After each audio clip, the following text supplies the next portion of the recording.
नमस्कार, आप देख रहे हैं आर्या न्यूज। मैं हूं आपके साथ पल्लवी सिंह। पेगासस मामले में गुरुवार को कोर्ट की तरफ से अहम सुनवाई की गई और इस दौरान आपको बता दें, लेकिन उससे पहले इस वक्त की बड़ी खबर सामने आ रही है आगरा से। आगरा के परिषद विद्यालय शर्मनाक हरकत सामने आया है।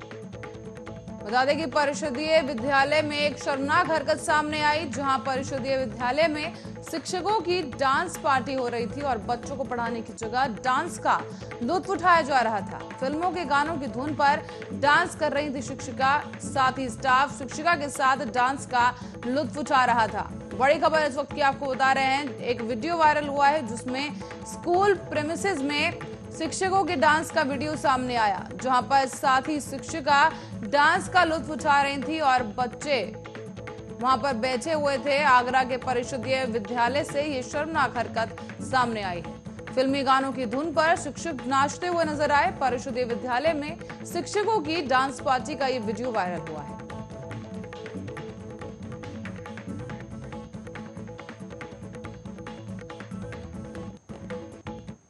और इसी बीच फर्रुखाबाद से एक बड़ी खबर सामने आ रही है। फर्रुखाबाद में ट्रक चालक की संदिग्ध परिस्थिति में मौत हो गई। कमालगंज के सिंधौली के पास का पूरा मामला है, जहां पर कानपुर और फर्रुखाबाद मार्ग पर शव रखकर ग्रामीणों ने जाम लगा दिया। परिजनों ने सड़क पर शव रखा और उसके बाद जाम लगाया गया। ट्रक मालिक पर भी हत्या का आरोप लगाया जा रहा है। साथ ही ट्रक मालिक पर कार्रवाई करने को लेकर परिजन अड़ गए हैं और इसी वजह से उन्होंने सड़क पर ही जाम लगा दिया, जिसकी वजह से ट्रैफिक लग गया है वहां पर। और इसी के साथ ही पुलिस कर्मचारी फिलहाल मौके पर पहुंच गए हैं, उन्हें समझाने की कोशिश की जा रही है। फिलहाल ये मामला आपको बता दें एक एक्सीडेंट का बताया जा रहा है, जहां दुर्घटना में एक शख्स की मौत हो गई, जिसके बाद गुस्साए परिजनों ने शव को सड़क पर रखकर जाम लगा दिया है।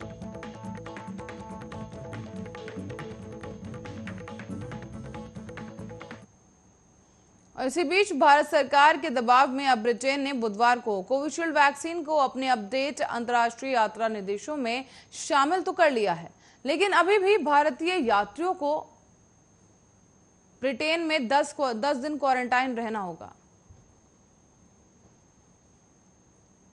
ब्रिटिश अधिकारियों का कहना है कि मुख्य मुद्दा कोविशील्ड वैक्सीन नहीं है, बल्कि भारत में वैक्सीन का प्रमाणन है और इस मुद्दे को आपसी सहमति से सुलझाने के लिए दोनों ही देश बातचीत कर रहे हैं। नए दिशा निर्देशों के हवाले से ब्रिटिश अधिकारियों ने बताया है कि ब्रिटेन आने वाले भारतीय यात्रियों को वैक्सीन नहीं लगवाने वाले यात्रियों के लिए निर्धारित नियमों का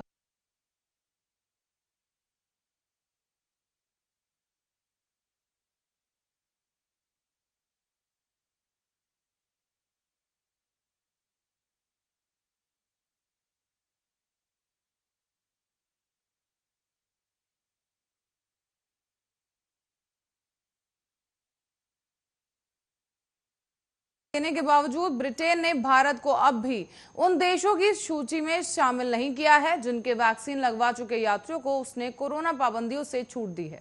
इसी बीच आपको बता दें कि ब्रिटेन के नए यात्रा नियमों को लेकर अब भारत ने भी कड़ा रुख अपना लिया है। भारत की ओर से नए नियमों में भेदभावपूर्ण बताया गया है और इसी के साथ ही भारत ने ब्रिटेन को दो टूक कहा है कि ब्रिटेन एक तरफ कोविशील्ड को मान्यता देने की बात कहता है और दूसरी तरफ क्वारंटीन के नियम जारी रखता है। सरकारी सूत्रों के मुताबिक ब्रिटेन की शीर्ष स्तर पर स्पष्ट रूप से संदेश दिया गया है कि इसमें कहा गया है अगर अगले कुछ दिनों में ब्रिटेन की तरफ से स्थिति स्पष्ट नहीं की जाती है तो भारत को भी पारस्परिक नियमों को लागू करते हुए ब्रिटेन के लोगों के लिए भारत आने पर 10 दिनों के क्वारंटीन और 2 RT-PCR रिपोर्ट्स जांच का प्रावधान लागू करना होगा।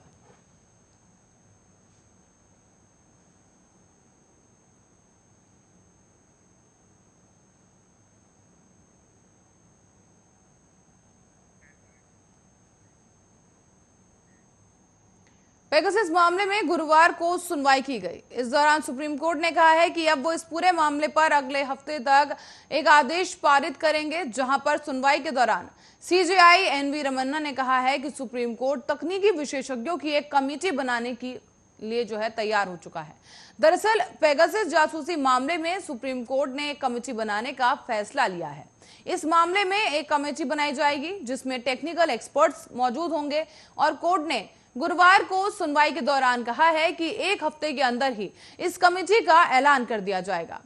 साथ ही चीफ जस्टिस एनवी रमन्ना ने कहा है कि वकील से कमेटी बनाने की बात कही गई और कोर्ट ने इसी हफ्ते से पहले ही इस संबंध में आदेश पारित करने की इच्छा जताई है, लेकिन कोर्ट ने असमर्थता जताते हुए कहा कि हम इस संबंध में समिति बनाने पर विचार कर रहे थे। कई लोगों से इस संबंध में संपर्क किया गया, कुछ लोगों ने निजी कारणों से इसका हिस्सा बनने से भी इनकार कर दिया है। यही कारण है कि कमेटी बनाने में वक्त लग रहा है।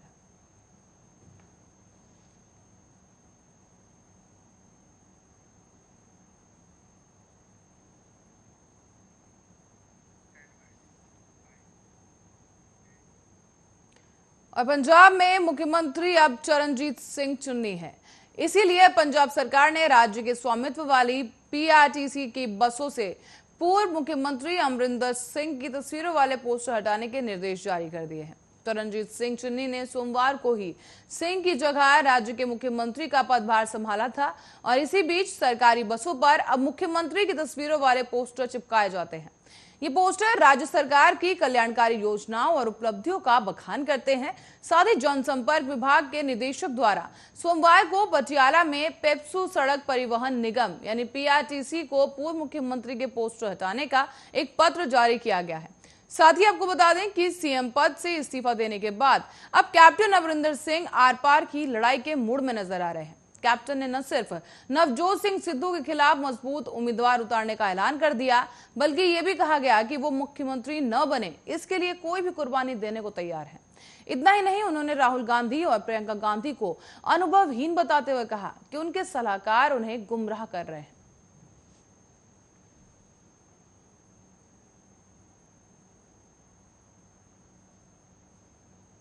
और कांग्रेस नेता मध्य प्रदेश के पूर्व मुख्यमंत्री दिग्विजय सिंह ने हिंदुओं और मुसलमानों को लेकर एक बड़ा बयान दे दिया है।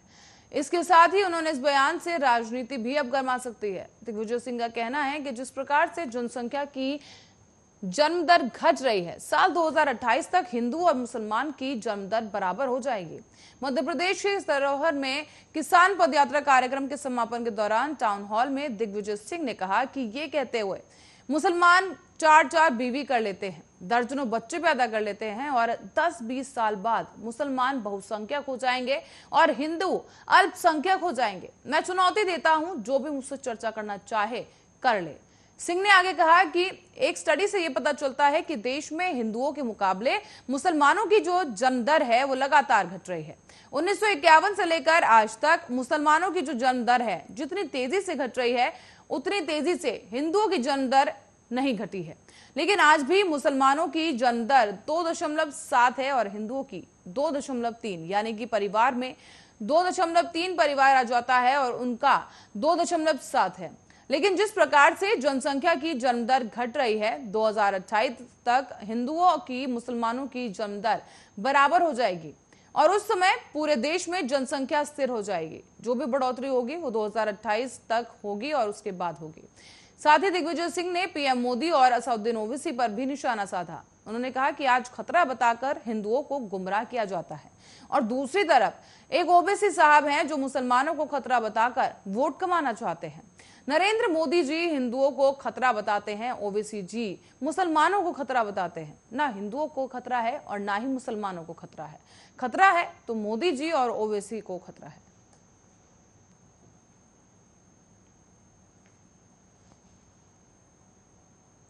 और पंजाब में कैप्टन अमरिंदर सिंह के इस्तीफे के बाद अब चीफ सेक्रेटरी विनी महाजन को पद से हटा दिया गया है। 1990 बैच के आईएएस अनिरुद्ध तिवारी अब पंजाब के नए चीफ सेक्रेटरी होंगे। बताते चलें कि विनी महाजन पंजाब की पहली महिला चीफ सेक्रेटरी हैं और इससे पहले कभी कोई महिला इस पद पर तैनात नहीं की गई थी। उन्होंने चीफ सेक्रेटरी करण अवतार सिंह को उनकी जगह ली थी और कैप्टन अमरिंदर सिंह ने विनी महाजन को मुख्य सचिव बनाया था और उनके आईपीएस पति दिनकर गुप्ता को राज्य का डीजीपी बनाया गया था। यह पहला मौका था जब पंजाब में पति पत्नी दोनों को सबसे ताकतवर ओहदों पर नियुक्त किया गया था। चीफ सेक्रेटरी के बाद अब डीजीपी के तबादले की बारी है और बताया जा रहा है कि डीजीपी दिनकर गुप्ता का भी किसी भी वक्त ट्रांसफर किया जा सकता है।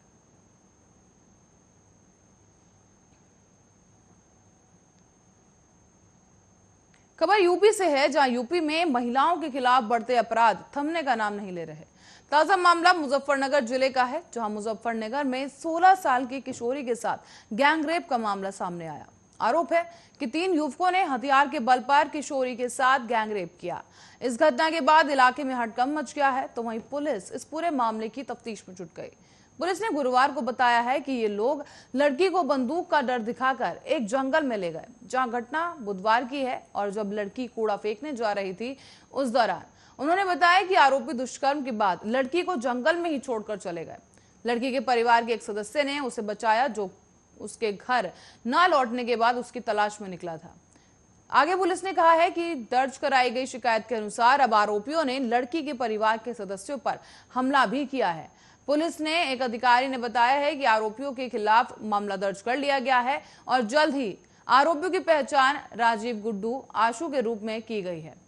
और इसी के साथ ही तीनों आरोपी फरार चल रहे हैं। पुलिस का दावा है कि आरोपियों को जल्द ही गिरफ्तार कर लिया जाएगा।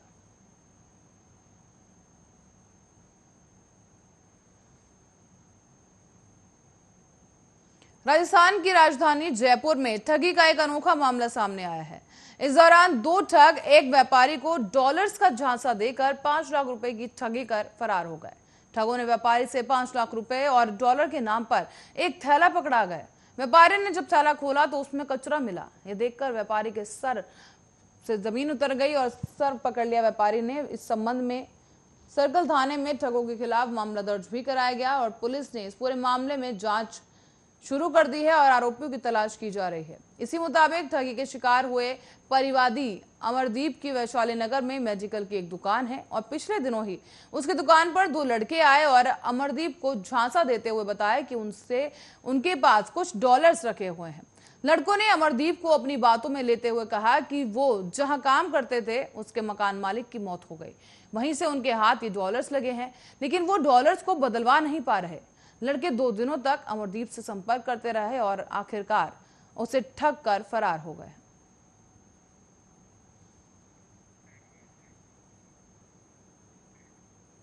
और उत्तर प्रदेश में सत्ता की वापसी के लिए केंद्रीय शिक्षा मंत्री धर्मेंद्र प्रधान को बीजेपी ने मिशन पर लगाया है।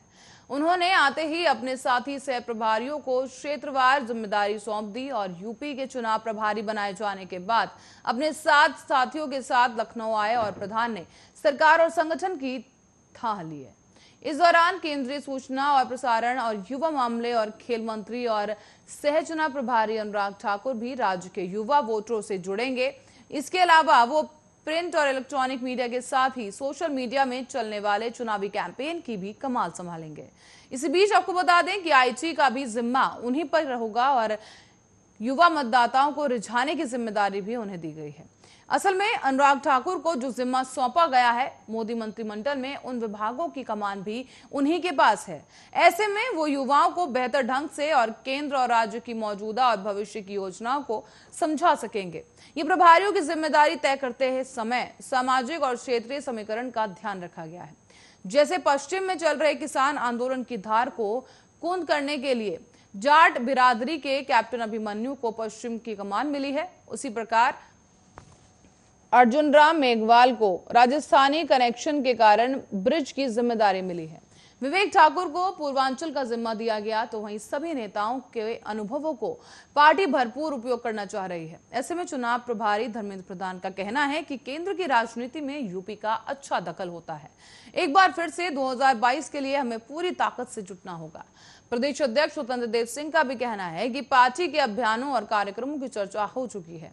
आगे कैसे किसे क्या करना है, इसके लिए आज भी एक बैठक बुलाई है, जिसमें काफी कुछ तय किया जाएगा।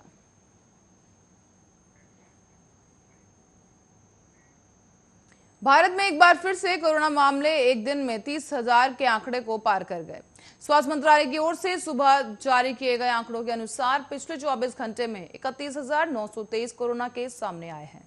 282 कोरोना संक्रमितों की जान चली गई, तो वहीं 24 घंटे में 31,990 लोग कोरोना से ठीक होकर घर भी लौट गए हैं।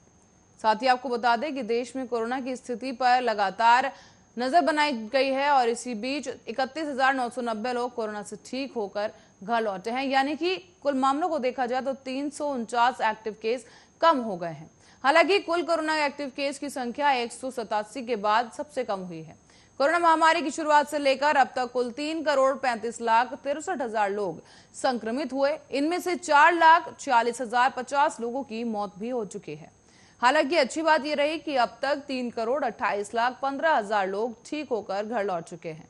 देश में कोरोना एक्टिव केस की संख्या करीब 3 लाख है और कुल 3,01,640 लोग अभी भी कोरोना संक्रमण की चपेट में हैं, जिनका इलाज चल रहा है। और केरल में बुधवार को कोरोना वायरस के संक्रमण के मामले 19,675 के पास पहुंच गए। साथ ही ये संख्या बढ़कर 45,59,628 हो गई है। इसके अलावा 142 मरीजों की मौत के साथ ही मृतकों की तादाद 24,039 हो गई और 24 घंटे में 19,702 लोग संक्रमण से ठीक भी हुए हैं, जिसके बाद ठीक हो चुके लोगों की संख्या में बढ़ोतरी देखी गई।